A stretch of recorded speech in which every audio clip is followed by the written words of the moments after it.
Hey everybody, and welcome to episode 81 of the Self-Publishing Roundtable, the podcast for indie authors by indie authors, where we discuss today's topics and issues that matter to the business of the self-published author. I am your moderator, Wade Finnegan, and my co-panelists are Michelle Reed. Hello, Michelle. Hello. And Xavier Granville. Hello, Internet. And our very special panelist for this episode is Bryan Cohen. Hey, Bryan. Hey, guys. Bryan is a lot of things, actually. He's an actor, he's a freelance writer, he's a great author, and he's even been a game show contestant, which we've talked about a little bit ago. He has written over 30 books. His newest book is The Light, the Dark, and the Ugly, the fourth book in a young adult paranormal fantasy series. And then Ted Saves the World, which is now on pre-order. Bryan hails from Chicago, but you guys also might have heard him at least with Jim Kukral on the Author Marketing Club or the Sell More Book Show, which another great podcast. And he's also done a lot of stuff to inspire creative writers. I think one of his very first books was writing prompts. So as you can see, he's done a lot of things. So Bryan, thank you so much for coming on the show tonight. We really appreciate it. Yeah, of course. I mean, I've been a long-time watcher. You guys definitely inspired me to do podcasts. I mean, I guess not all three of you, because not directly us. But the show itself. The spirit of SPRT inspires me every day. Yeah, we know we're only riding these coattails. Yeah, they're really long coattails. What do you think Sell More Book Show is?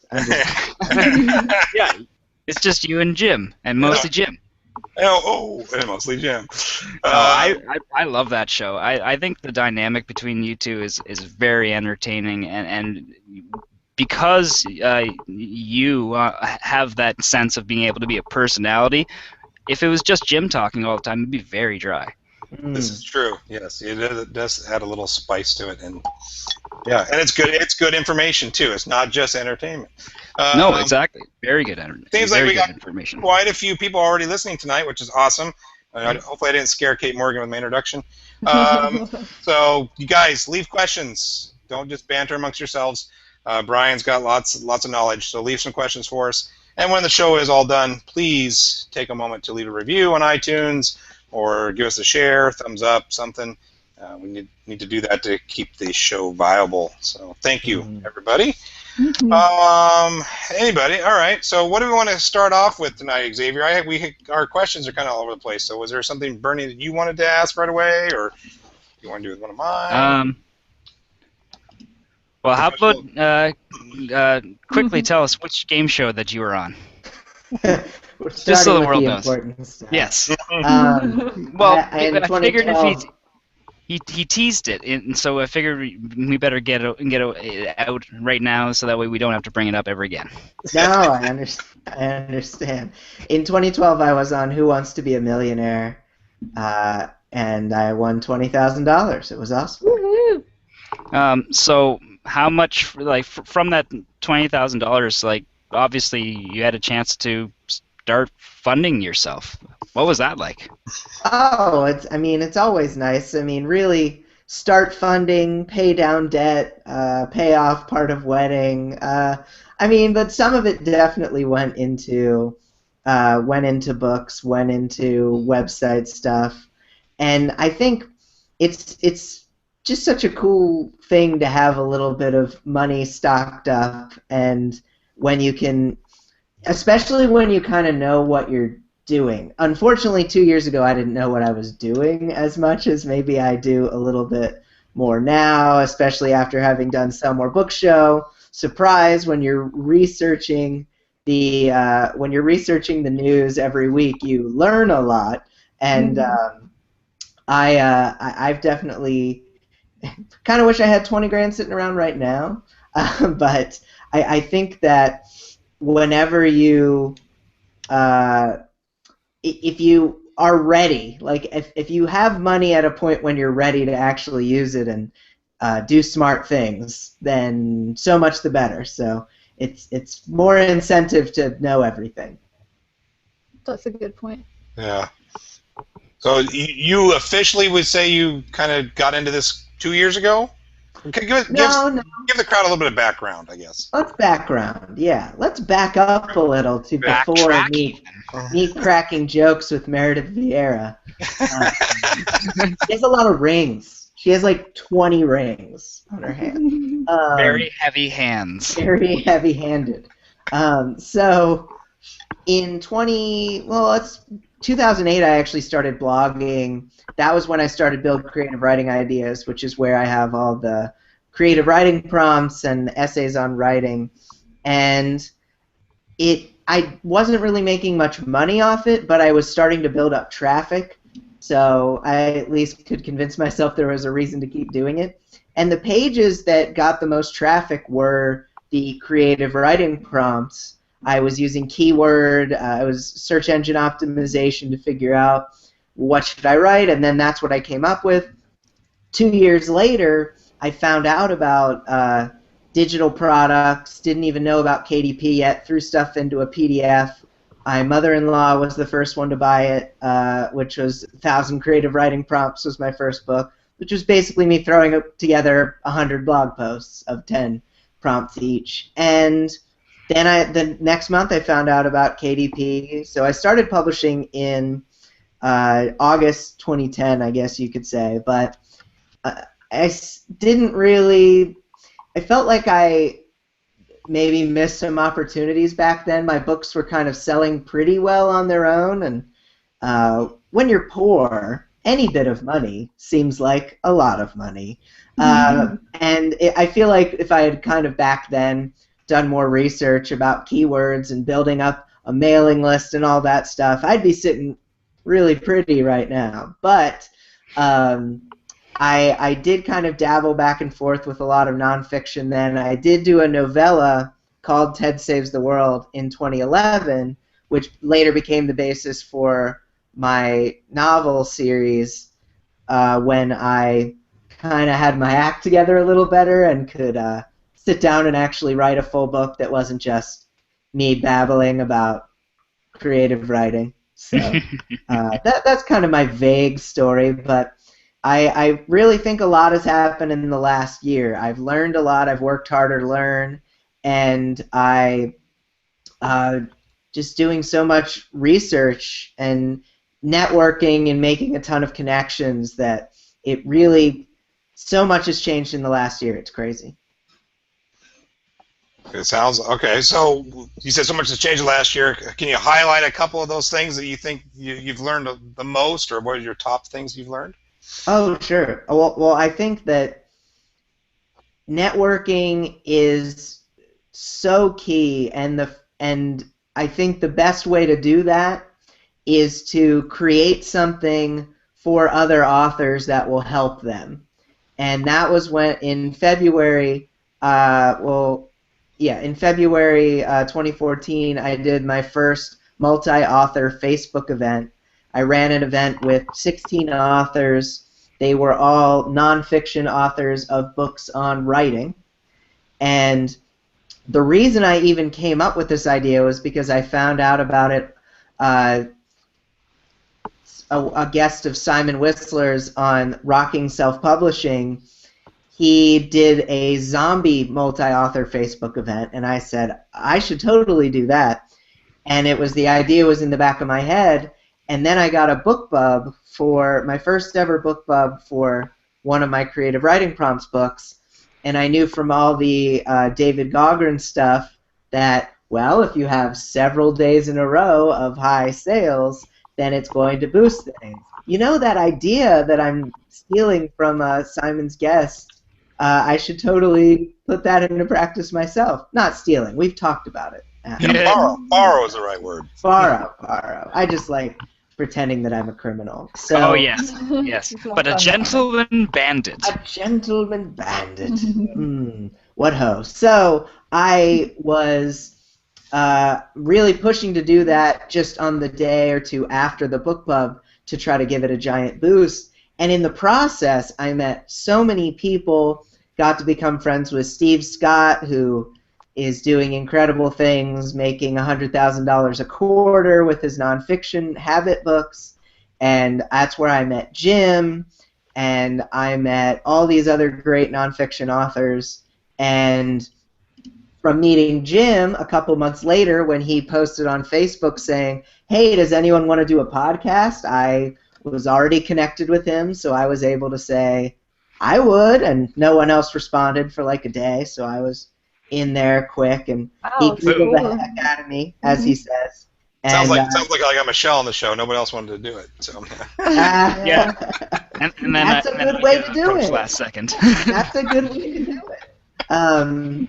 And so we came up with the concept to do it for the news, and I've been researching the news, and Jim's been talking about it ever since. Awesome. So Good. that still doesn't even answer the full question. no. It's like I was gonna say. Tell us all the other things. But the main thing, I think, from going out and doing something for those other authors, it led to meeting other authors who I could connect with over some big things. But since then, I went to Jim's big Author Marketing Live conference, met a ton more people, got to hang out with Sean Platt and Johnny B. Truant, which was awesome, and stealing potatoes off Sean Platt's plate. I mean, you can't do that unless you know people, and that all happened from me doing this multi-author Facebook event, and now I'm kind of pushing those events even bigger, going to meet more people, and it's really great. And so I think it really starts with do something for others, and then two, once you've done something with others, follow up with those people and continue to do more things, and then it will lead to better and better opportunities. To steal Sean Platt's potatoes. To steal Sean Platt's potatoes, yes. They will be yours. They were so good. It was at a steakhouse. It was Damn. Nice. Can you quickly tell us about the latest Facebook marketing thing that you're doing, the Pitch Your Spring Multi-Author Facebook event? Yeah, sure. So this is a big thing. I've run 6 of these events now, 4 fiction, 2 nonfiction, and a couple of them have been really successful. The last one actually sold 3,500 plus books for 20 different books. So that was great, and I really wanted to try to take it to the next level. So I'm doing a public event. Every other time I've invited people directly. This time I'm opening it up to anyone in any genre to pitch me an idea for their book as part of an event. Ideally, I would want it if an author brought a few people on board so that I'm not hunting down 20 people all in one week. But basically, I want to do a new event for a genre I haven't tried yet. I want to see what we can do with it. I am charging for this event because I put about 100 hours into every event, and I don't have that time unless there's a little bit of money to keep me and my wife afloat during it. So charging $100 per author once I've selected the event. But obviously it's free to pitch.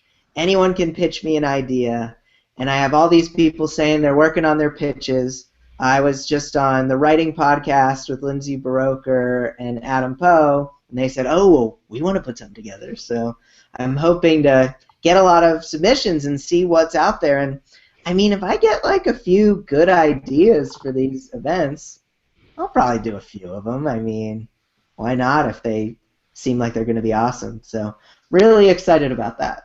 Yeah, that's great. It's a very interesting idea. Yeah, Yes. People have been so abundantly confused by it. I keep adding to the FAQs.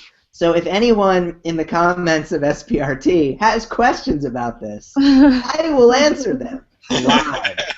So. Nice. Well, it'll be like that weird dress that's been circulating on Facebook. Oh my word. People will not understand it, so they can't help but just talk about it. My All the Facebook time. event is white and gold, for sure. Sure. Definitely. No doubt. Gold. No doubt. None of that blue and black crap. Yeah, but that website for the pitch is I know it's on the show notes, but it's bryancohen.com/pitch, and people can see if for no other reason you can see me doing a karate chop pose in a picture on the page. So That is reason enough right there. exactly, Yeah. exactly. I've seen the picture. It is great. Thank you. Michelle, I think I lost. I think Kate had a question in the comments. Did you still have that?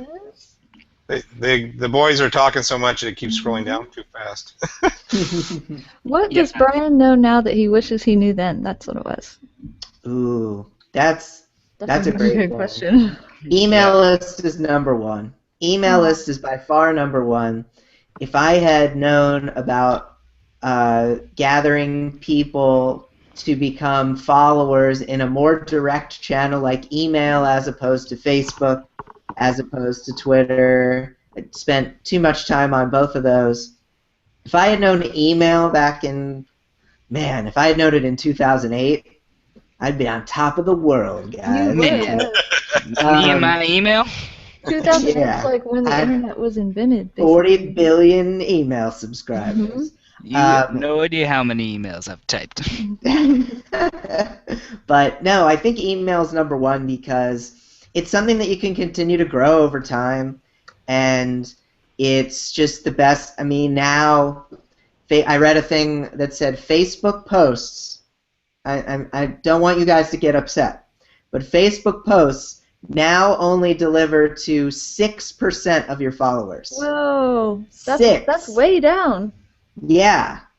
So it shows how much it helps to have direct email people because you can always get more than 6% of people to read your emails. Mm-hmm. That's why I like Google Plus better, to be honest. Because you can directly email through Google Plus too. Yeah, that's true. It's a little better, but not. Of course, Facebook's huge. So Yeah. yeah. Good So point. email lists, and was there anything else? Well, I think that I kind of wish I'd known how to actually sit down and write a novel, which I didn't really know how to do until this year. I finally shed my pants philosophy.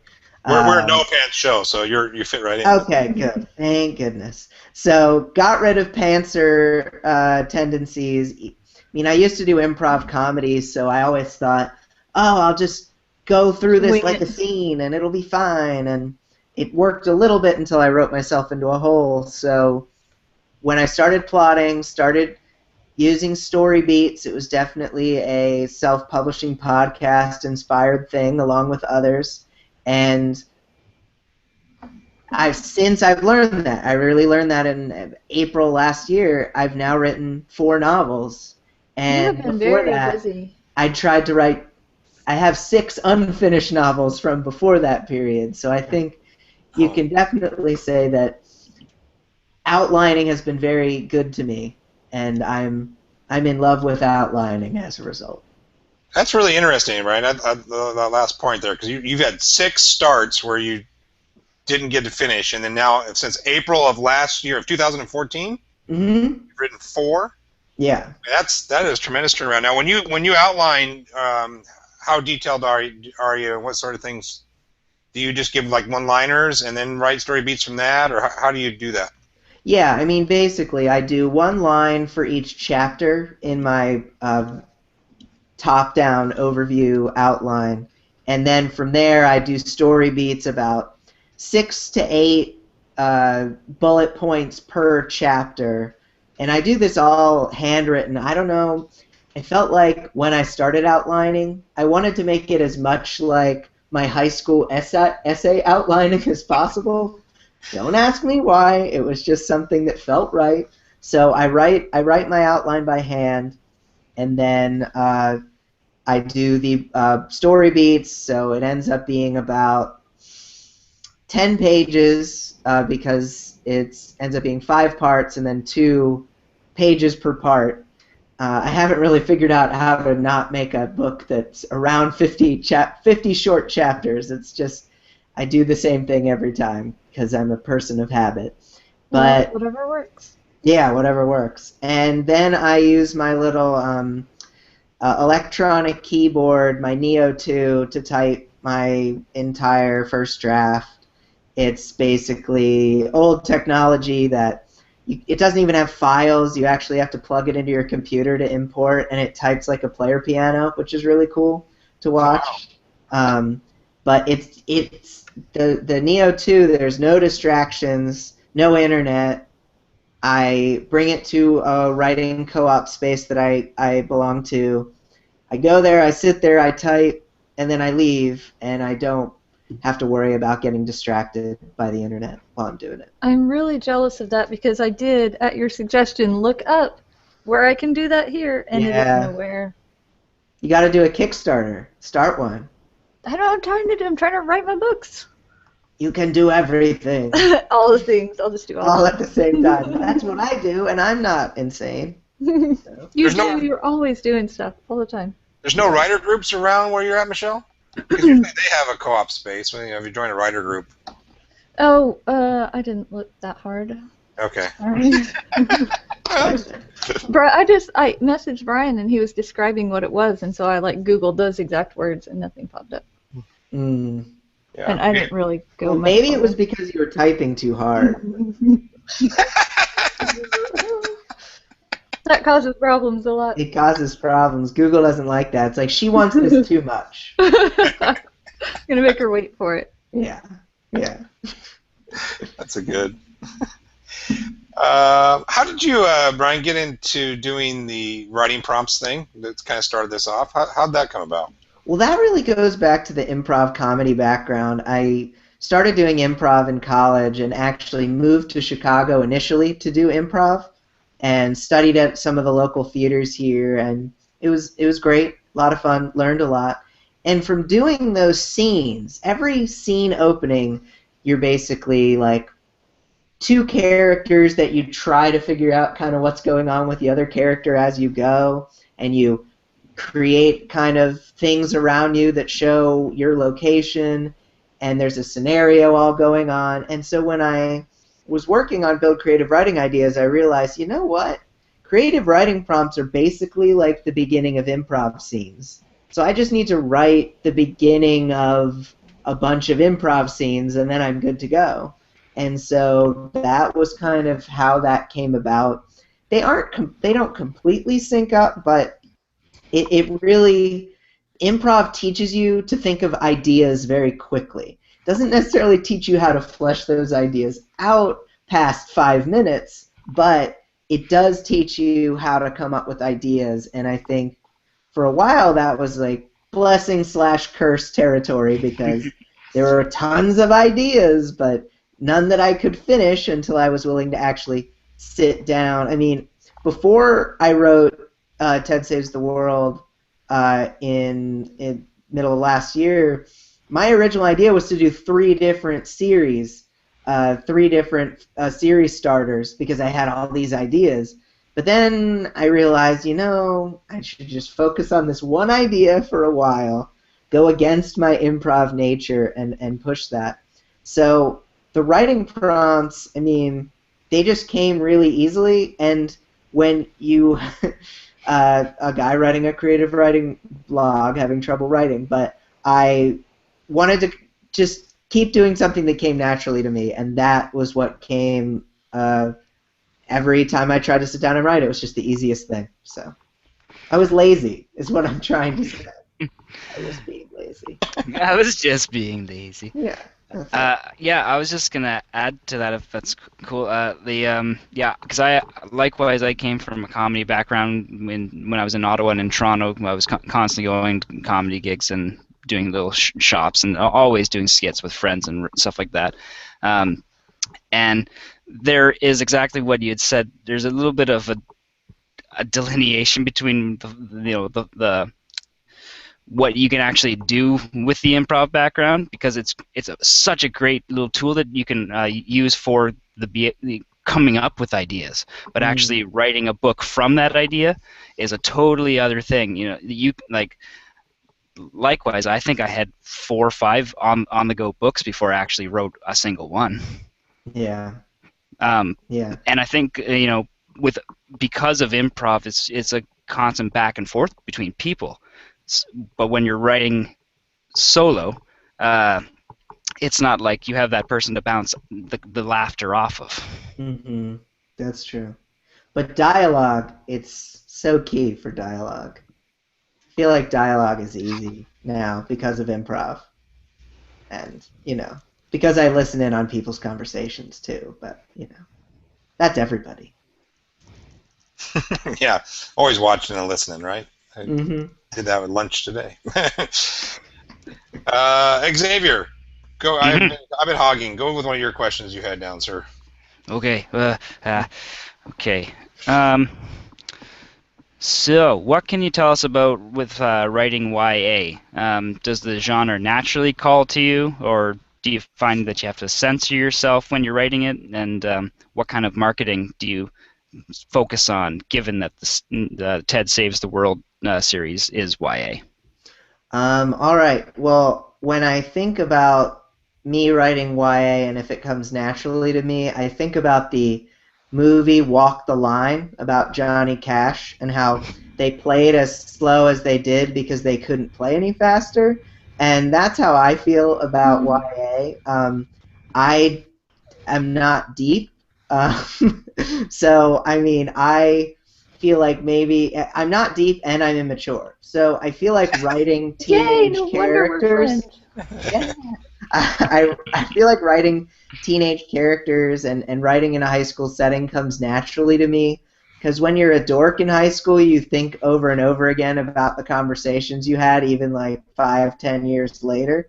Hmm. So this just gives me a chance to do it better. Um, and as far as censoring myself, I definitely do from time to time. For one reason or another, I tried to keep my books pretty clean, and because I know not all YA is clean. Um, Mhm.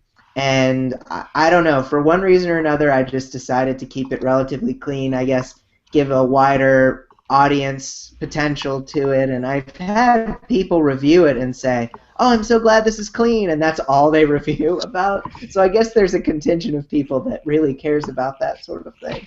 Um, and marketing, I mean, marketing has been really, like, I'm really excited to do a lot with the marketing going forward. I think that the things that I've done so far that have gone well, I think the covers have gone well because I really marketed it to a YA genre. I looked deeply into what the covers were in sci-fi, fantasy, superhero books for YA, and I came up with this one with my two people who I'm blocking the mic with my two people who I actually hired them for a cover shoot, and two local Northwestern University students hired them for a cover shoot. Shot over the course of two photo shoots, shot the covers for all 7 planned books in the series so that it would be like better than stock art.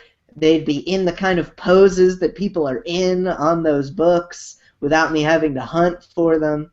Mhm. And I that was all part of my plan going into it, was to like really brand it well for that genre, and I think that's the best marketing I've done for it so far. I think there's a lot more I still want to do, but I think that was a great between that and emailing 1,000 reviewers to try to get reviews, as many reviews as possible to start. Those two things were the best things I did for marketing, though I think that could work for any genre because you could hire actors of any age to play whatever. And it wasn't so expensive. I think the fact that they were college students and that they were friends who were doing the photos, and then I found a reasonable cover artist to do the art, that all helped it be reasonable, and I didn't end up paying an average of more than $300 per cover. That's not But I think those costs could add up if you have big if you're time not. pros trying to do it. So But you can be resourceful. yeah, and I think that's a great word to use because when you're at the beginning, you don't have a lot of money to use. You have to use your connections. You have to figure out what you're good at that you can do with no money, and Mm-hmm. if you do that, you can start getting a leg up until you do get a little money in the kitty. So. Oh, Well great. said. Yeah. How about the differences between going forward, your marketing for the YA, but how about the nonfiction side? What were some of your key marketing strategies there? Man, nonfiction's easier, for sure. Nonfiction is easier, partly because when you have nonfiction, you have just a higher ability to make money from it. Nonfiction books cost more. Nonfiction authors take courses, which I had a successful Udemy course back in late 2013 that I'm going to start getting back into in 2015 because I need money. So, but I think nonfiction is easier because you're solving a problem. When you're solving an entertainment problem, which is what fiction is, that's a harder sell because, oh, there's a lot of books. I already have 5 favorite authors. Why do I need you?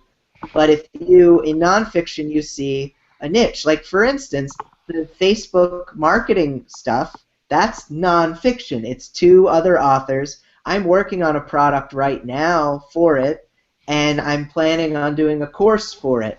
And I know the people I can market. I can market all authors. And that's a way bigger demographic than just people who like young adult superhero books. But to answer your question fully, I think that it has a lot of the same basics. You're building up an email list. You are trying to get your blog traffic up. Blogs are easier for nonfiction because there's people out searching those keywords. And I mean, Build Creative Writing Ideas still, even though I haven't been working on it lately, still gets 800 visits a day, and I would have to pray for anything close to that on my fiction site. And the reason the nonfiction site is doing so well is because I have over 600 articles on it, and they were keyword-focused content pages with strong SEO, and I got a lot of great external links pointing to my website and all the stuff you do when you're trying to build up a nonfiction blog. And I think that's another area where if I had known what I was doing, things could have gone better. But now that I'm starting to understand it, I mean, if you guys have been following Nick Stevenson at all, Nick Stevenson had his great Supercharger Kindle book. He also did it as this great product on Warrior Plus, which is an avenue I'm going to be trying. He then had his Your First 10K Readers site, which gave all these great videos, these free videos, which is a great nonfiction tool. You start people on your email list, give them free videos.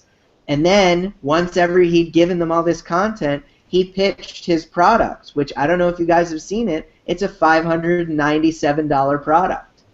Mm-hmm. And he's probably getting hundreds of people to sign up for that.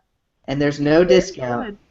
So this guy is making a lot of nonfiction money, and it was all because he gave good content, he connected with people, gave good content, and then he asked for people to buy. And that's like the nonfiction strategy. I think the same thing can work for fiction, but it's a tougher sell at the beginning. Definitely. Yeah. When, how much free content do you want to give away as a fiction writer, right? That's always a big thing too. It's like, well, I keep giving all these books away. I'm not making any money, so. Well, I think having the free books really set up with a powerful offer. The free book alone isn't a powerful enough offer to get people to sign up to your email list. Usually, you would need to give something else away, another story, another book. Currently, and this has really helped me grow my email list in the last couple of months, currently, if you download Ted Saves the World, in the first couple of pages, if you there's a picture advertisement saying get another free book, and you click there and you can sign up for my email list and you'll get book 2 as well. So right now you can actually get both of the first 2 books for free.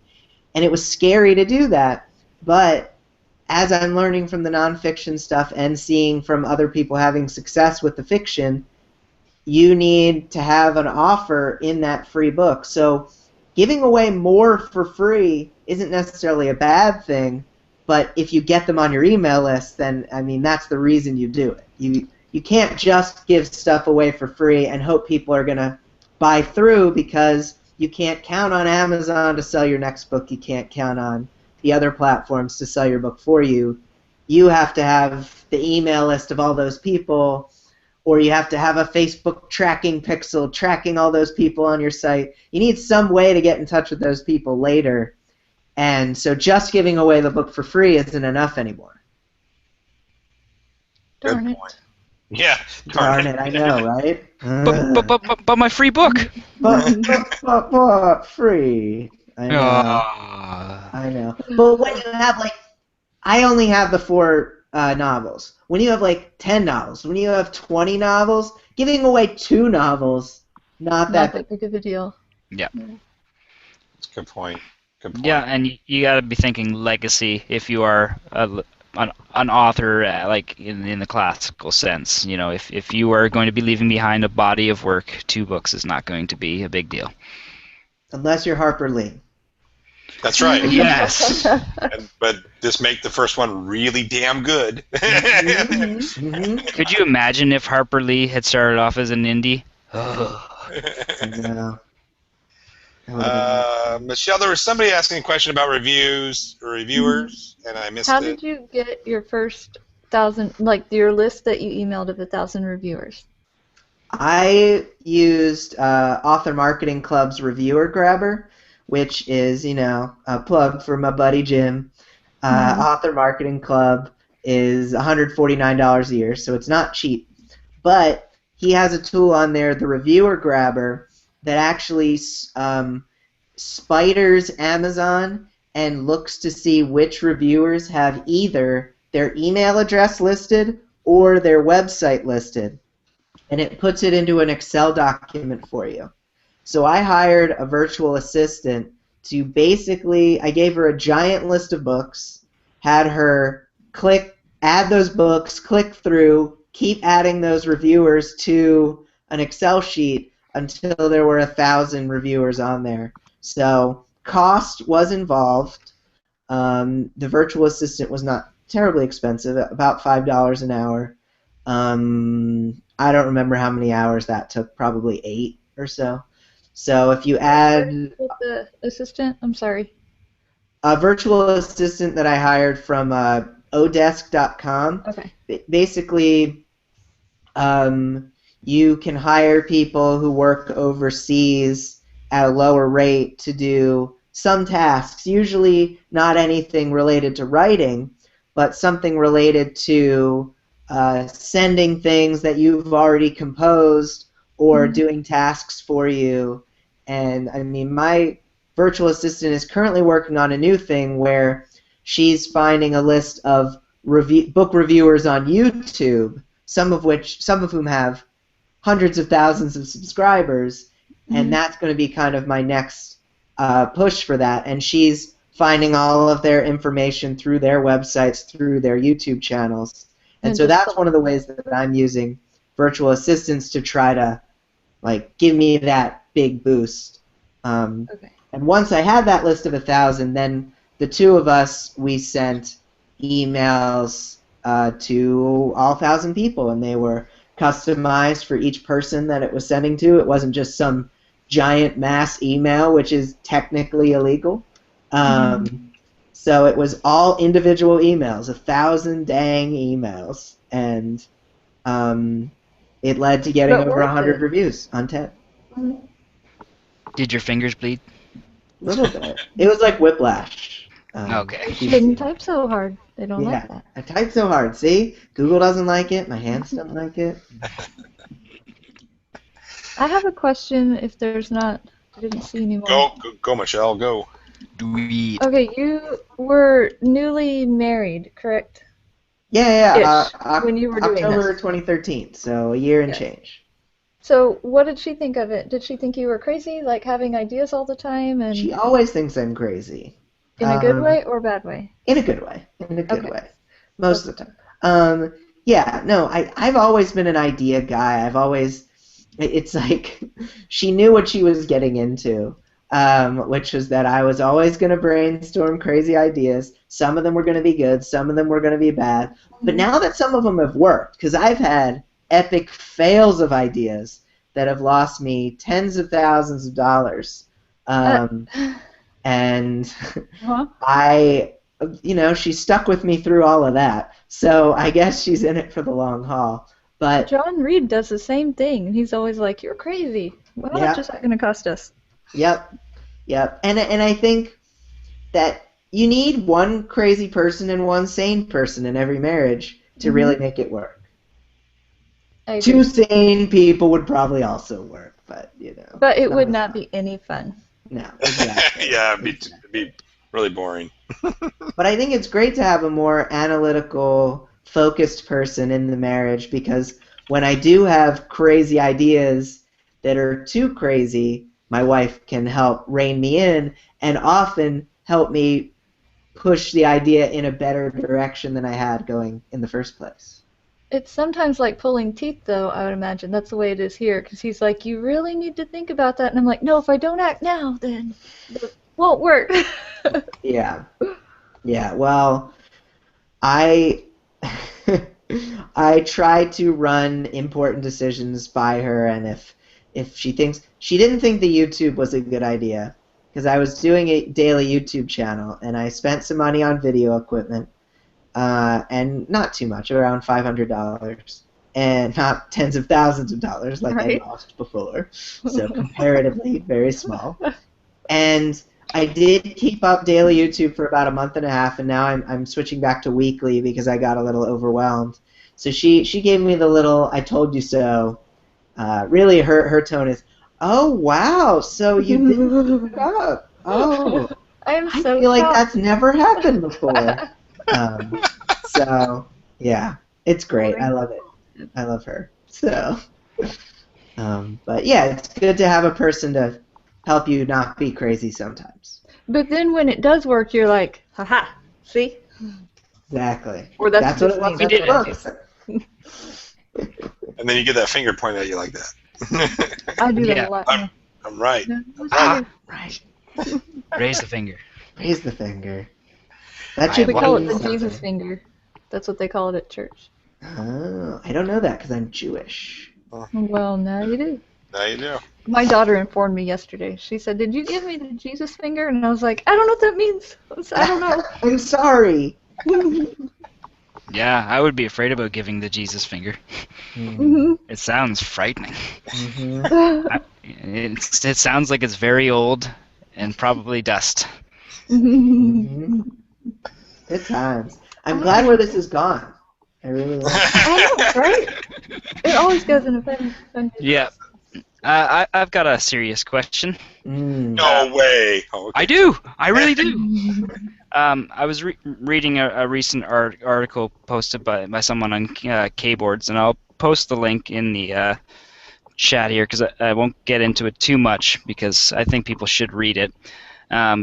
My question for you is, by interacting with lots of different people online and marketing yourself and having to reach out and do all these things yourself, how many experiences of spammers or online entities that might be acting fraudulently or like fake reviewers, false services, scam artists, like how much of that have you experienced in like your 2 years on the field, I guess? Well, you definitely run into people. You're always going to run into people, and I think the important thing is, like, I mean, right out of college, I almost got scammed big time by one of those, not a Nigerian prince, but I mean, on par now that I look back at it. And I think you just need to be wary. You need to ask yourself, is this too good to be true? Is this something, and you get tempted. You get tempted. Like, I remember a while back there was this guy who would like, oh well, I'm like BookBub, but I only cost $100 and I get you to #1 and stuff like that. And you know, a person who I knew, who I trusted, like recommended them, and I was looking into it, and then later that person said, actually this is spam, so let's not do that anymore. And I didn't take them up on it because I asked myself, is this too good to be true? And the answer was yes. So it's always good when you're looking at opportunities to do that. But I mean, there's going to be things. There's going to be. I mean, I'm assuming you're posting about the DMCA thing. Yeah, yeah. An author had her book removed from Amazon because of someone. Well, it's a copyright law established within the Clinton era with digital copyright. But someone essentially took an excerpt from her book and posted a blog post that officially comes up as dated in 2011, so before the book actually came out. So they were able to, using this blog post, convince Amazon that she had posted the book illegally and was not her copywritten property. So it's just a crazy, you know, like what is the point of this person going out of their way to do, you know, this amount of thing on a free book, no less. Like it was a for free book, so it's a crazy story, and I hope to actually try to get her on the show to talk about it more. Well, that's a good idea. From what I've heard, and we talked about this on Some More Book Show, and from what I've heard, it seems like the scam artist was trying to run this ghostwriting service, and the way he was getting his books was by filing these DMCA complaints against authors and then getting copies of their books and then posting them as his own sort of thing. And from what I've heard, Amazon, there's a legal precedent where if you file a counterclaim within 14 days, the content service, Amazon in this case, would need to put the book back up within 14 days unless the original person who filed a complaint files a lawsuit. But or otherwise proof, correct? Or otherwise proof, yeah.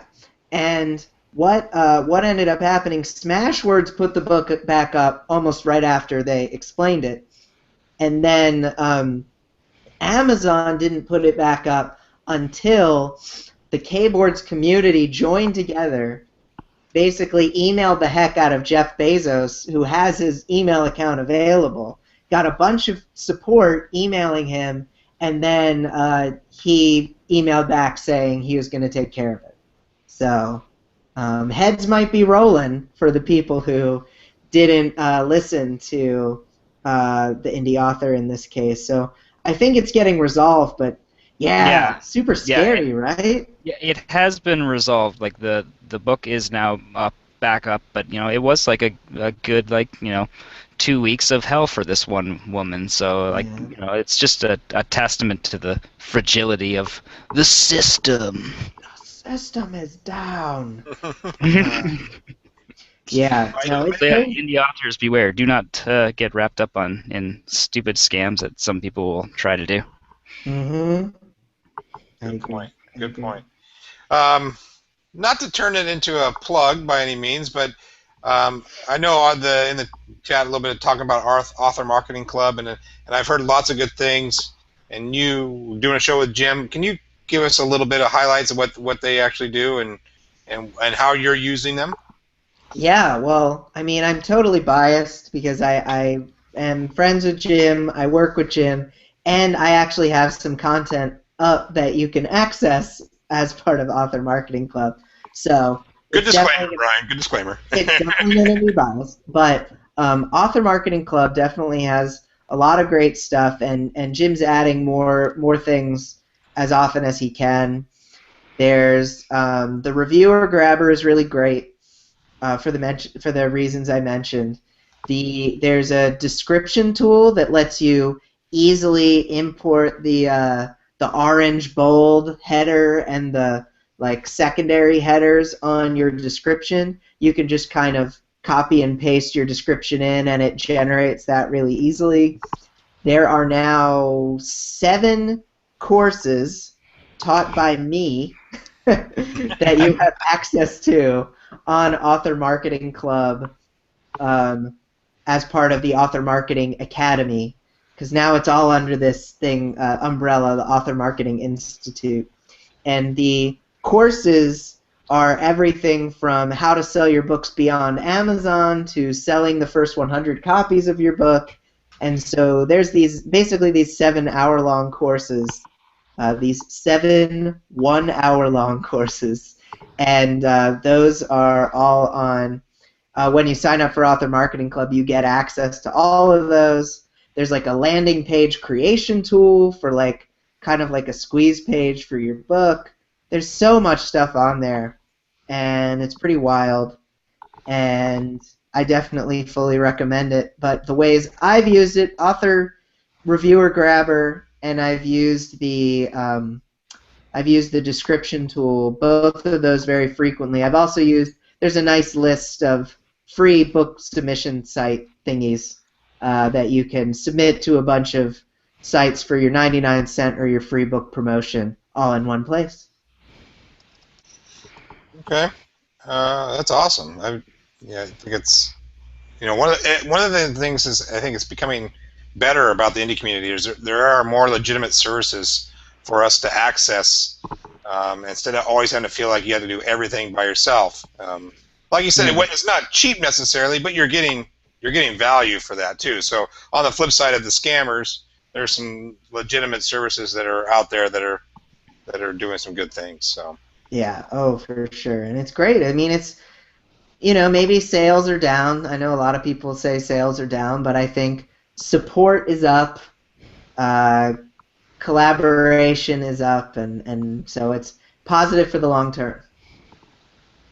Very cool. Yes. Mhm. Questions from the site? Do we have anything on the site? Yes, there's one from my husband. When are you going to be done? Can you make me a sandwich? Someone wants to know if I know how to whistle, and I legitimately do not know how to whistle. So, Suck it. Random Take question. that, comments. I know. Where'd it go? Was it something about going from outline? Yes, to To- the Yeah. actual book. To actual writing. Oh Yeah. yeah, I think I'll double that up then too. Also, can you tell us what your typical day looks like? Because you're doing this full time now, correct? Yeah, for sure. It's a little nutty, because I'm doing. Well, I mean, full-time is debatable, because I am putting full-time hours toward it while working freelance jobs to put money on the table, et cetera, et cetera. So I'll say I'm working 3 part-time jobs. Let's say that. Okay, that's fair. So every morning I leave the house around 7. I go to the writer's workspace from about 7:30 to 10.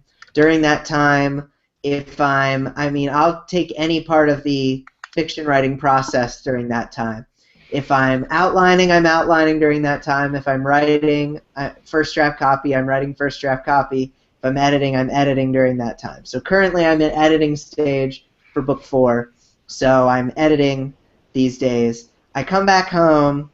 And most of the rest of my day is dedicated to freelance. Usually have 2 or 3 articles to do every day, some video stuff, and then I try with the last. I mean, that really goes from about 11 to 5, and then from about 5 to 7, I'm working on all the outreach activities, marketing for both of those things. There's some freelance things I need to do, and then whether it be YouTube or blog posts or podcast stuff. I mean, there's a lot of podcast stuff. I'm now doing 2 podcasts because I have another young adult podcast called The Split, which is a book review podcast for readers and writers, which Michelle listens to.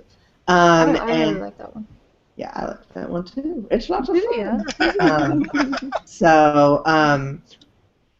I'm usually working from about 7 to 6:37, and the freelance. I mean, I left that very nebulous, but I mean, usually it's these essentially 2-hour articles of all sorts of different stuff.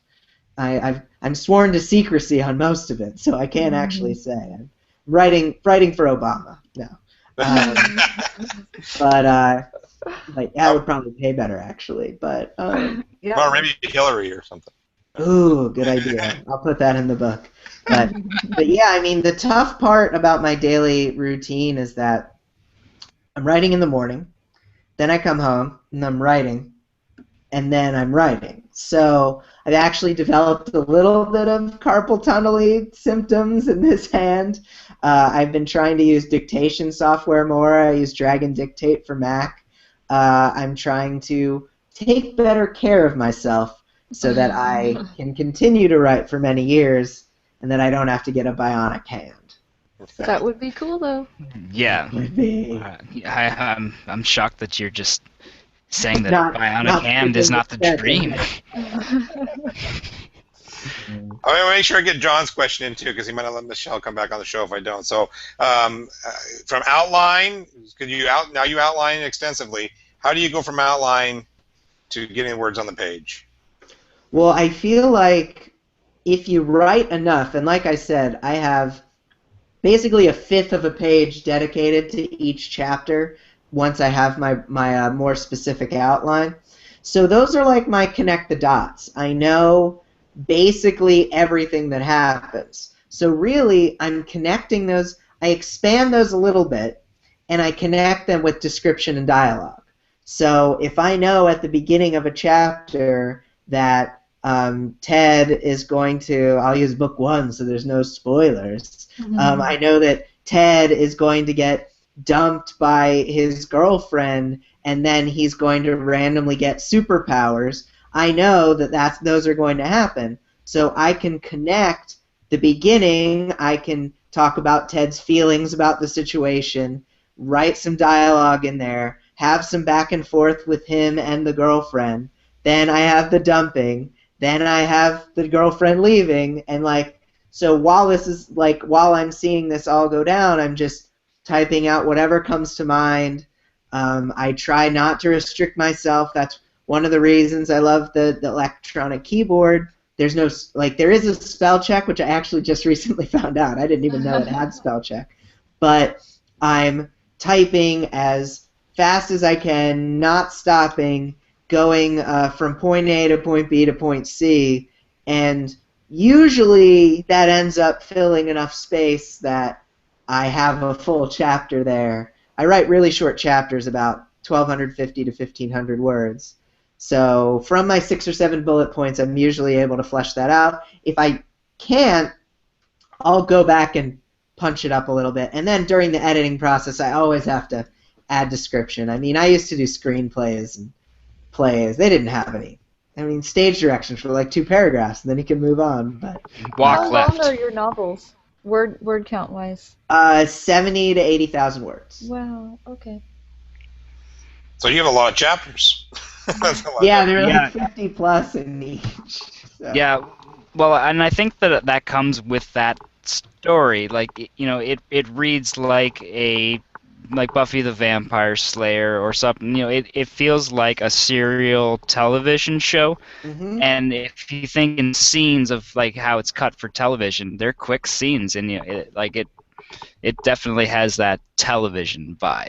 Yeah. So you can tell that there's some Joss Whedon roots. Huh? He Josh? doesn't even know what you're talking about. Yeah, Nice. huge Joss Whedon fan over here.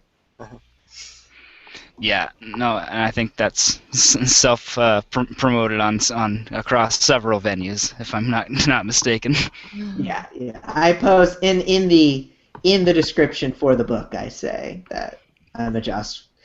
You can tell from reading this book that I've watched every episode of Buffy the Vampire Slayer. Mhm. No, yeah, and immediately when I started reading it, I was like, I'm home. Oh. Oh, See, that I should use as a blurb. That's great. Oh, I'm Yeah, home. Ready it when down. Xavier says that, he means it. Like Yeah. that's high praise. Well, Yeah, thank no, you, no, Xavier. no, I thought it was great. Like, it definitely reminds me of, being back in high school. And I'm like, oh, yeah, this is, yep. If I were, a teenager again, I'd probably be reading this. And Kate Morgan just said, "Bring back Firefly." Agreed. Agreed. well, look at that. It's already up on the hour, but I know we wanted to hit one other thing at least, and that is you got a little contest, Xavier, that you want to talk about, right? And we're going to use Brian's material. Yes. Yeah.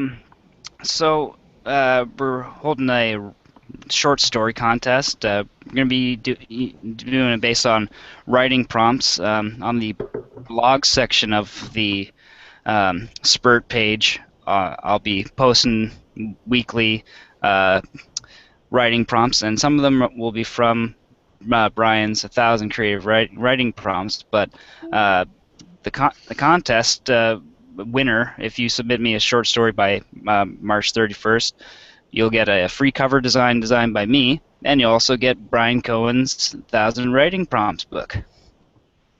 Awesome. One of these is better than the other. Yeah, I'm really yeah, bummed that I maybe contact him about which one you want.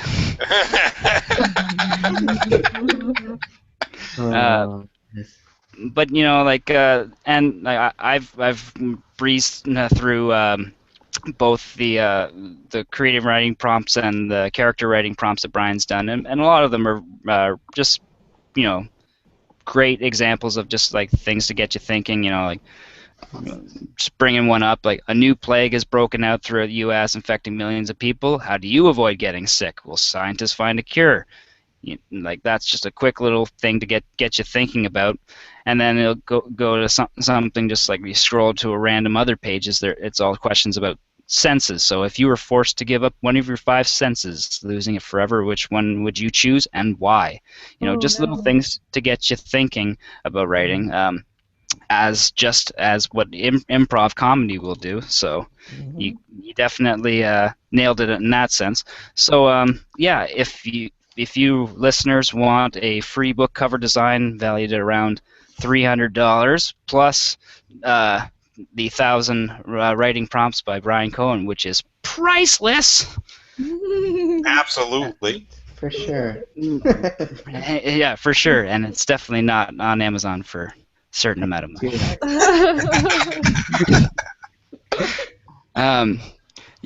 But it's the spirit of getting people writing. So if you need a new book cover design, and you can send a short story by March 31st to the email indicated on this page, theideapool@gmail.com.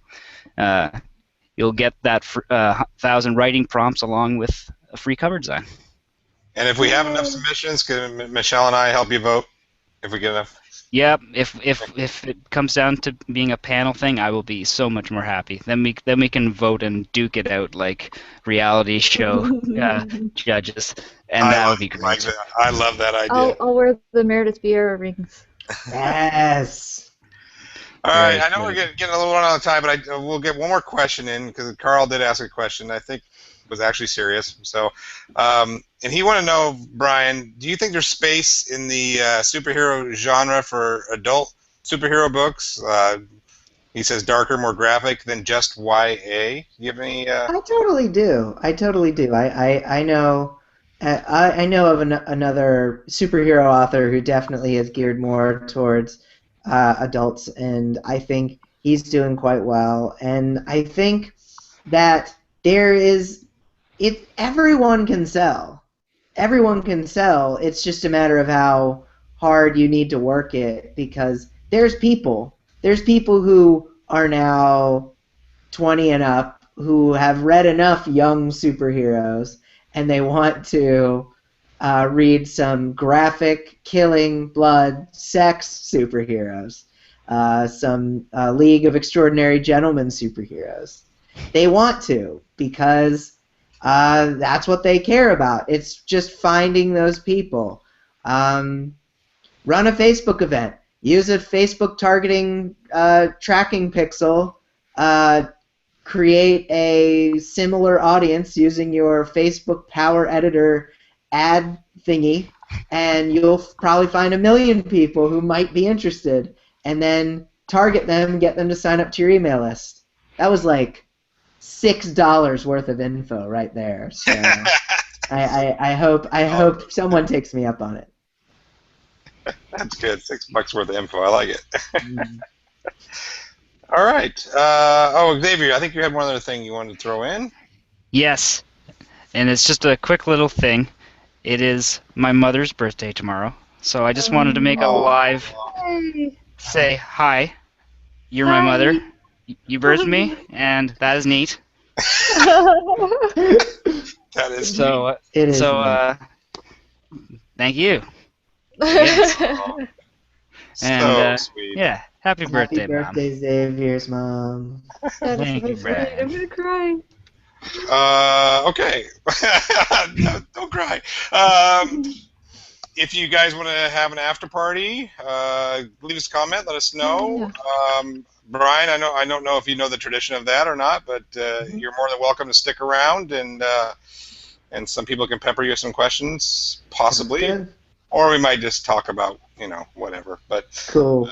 so okay, yeah, do that. That'd be great. Throw your name in the comments, and we'll send you an invite.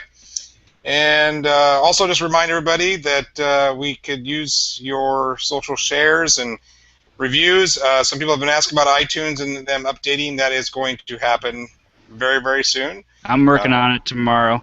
It's a file size issue, and we're gonna work it out. Nice. Yay. I Thank love you, Xavier. iTunes. So cool. Yeah, so you can listen there and check out one of the 25 podcasts that Brian is on, and download a few of those as well, and yeah, so it'll be all good. Brian, thank you so much for coming on tonight. It was Thank you guys for having me. Lots of fun. I love your show. Happy to be in it. oh, thank you, and wealth of information, just really, really good. I don't know. I'm one of these days, but I'm probably not, because it's probably my thing now. I don't know who's on next week, so do we have any idea? Or Yeah, Kimazi Constable. Kamanzi, yeah. Kamanzi. Yeah. okay. And I'm hoping he will email me back tomorrow. So Okay. Fingers fingers crossed. crossed. If not, we'll just have Brian on again next week. Whatever. It'll be all right. Yes. Yeah. Doing anything? Brian is okay with that. All right. Well, thank you, everybody, for your live comments and watching. Appreciate the support. Again, give us a little shout out if you want to get invited to the after party. So, Xavier, do you got anything to say to the internets before we? Good night, Internet. Good night.